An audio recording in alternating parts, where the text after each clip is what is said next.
Welcome to Nerdarchy, for nerds by nerds. I'm Nerdarchist Ted, and today I'm joined by Nerdarchist Dave. Dungeon Masters. You've got your monster, you've got your terrain. Now what?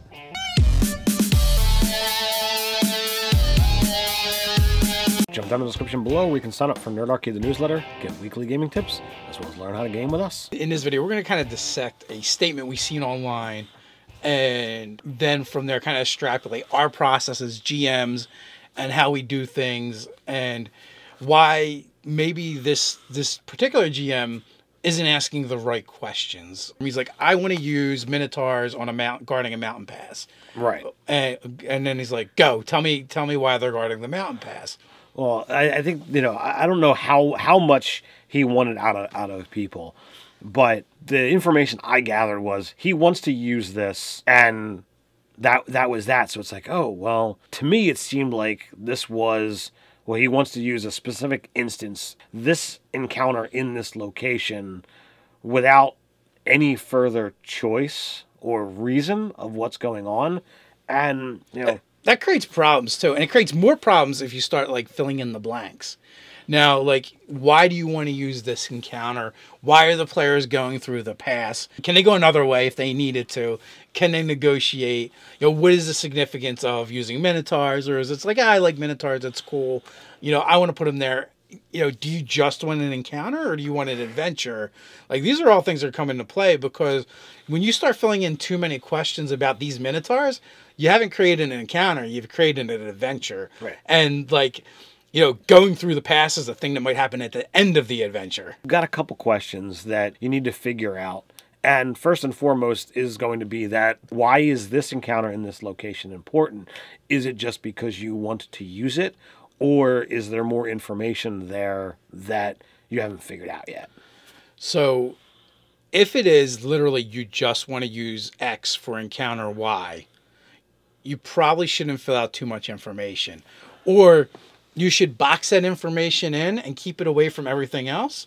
Or your players may go off on a tangent that you weren't interested in going on, or wanting to do. If you're like, I just want to have Minotaurs fight my party in a mountain pass, like, you might be better off just making them raiders or bandits, or they attack you and ambush you while you're trying to go through, or something along that nature. Because once you put them there guarding the pass, they have to be guarding it for a reason. So that means there's going to be something else that's back there. Is it valuable monetarily? Is it valuable strategically? Strategically, is it valuable because there's secret knowledge that's there, and the gods or wizards or whoever hired these Minotaur don't want that information to get out. So all of those things are going to dictate what's beyond. And if you don't have that, then you're not going to know what's the motivation of the Minotaur.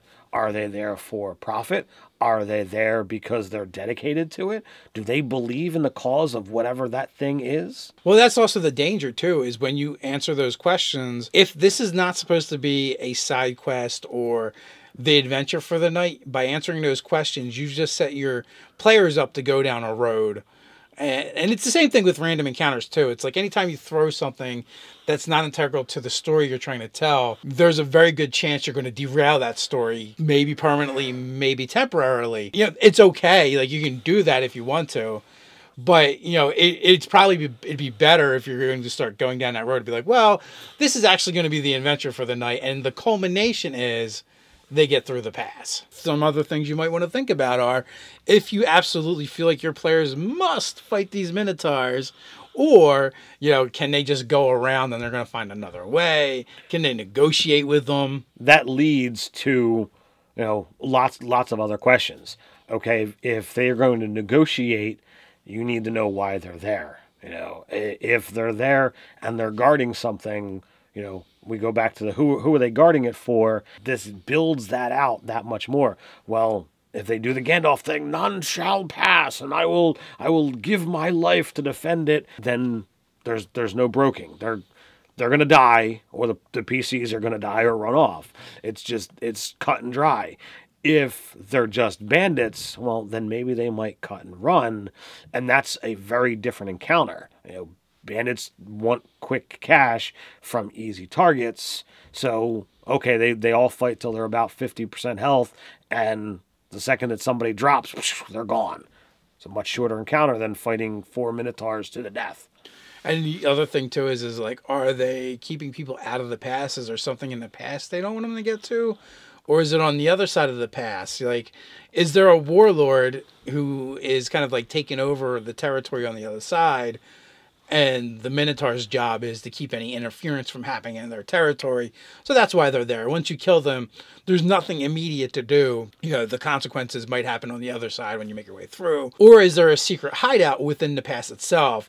Maybe it's guarding, you know, some ancient labyrinth that was put there by, of course, a crazy wizard. Who else would do it? You know, or, you know, a temple or some kind of relic or something like that. But it's hidden, it's secret, but they're making sure no one goes into the past so they can't find this. Or maybe it's not hidden. Maybe it's built right into the side of the mountain and possibly even wasn't there before. A landslide happens, it's now visible, it's not hidden, so they actually have to go out and guard it. Maybe it's a dangerous magic item, and they're actually good guys. They're there to make sure that no mortal gets their hands on it, and they're willing to defend it to the last. And it's like a staged encounter where there's multiple points, and you know the next one is harder than this one, and you know it becomes a slog fest of, you know, oh God, how many groups are there? How can we get through them all? They don't even realize that it's going to change the world, and they're not even trying to get the magic item, but maybe somebody else is. Well, I actually like that idea, this idea that they're guardians, stopping some ancient evil from coming into the world, whether it's an item, whether it's a portal, whether it's awakening a monster, something along that nature. And it's like, but they're very one-track mind on how they do it. Is like, no, we just don't let anyone near it. We don't let it out. We don't let you in. And everything will be fine. You just have to go another way. And literally, you could present the encounter that way too. Like, literally, we do not want to hurt you, but we will break your face if you try and go through here. Go another way. That allows you to role play the encounter differently. They will give you that choice.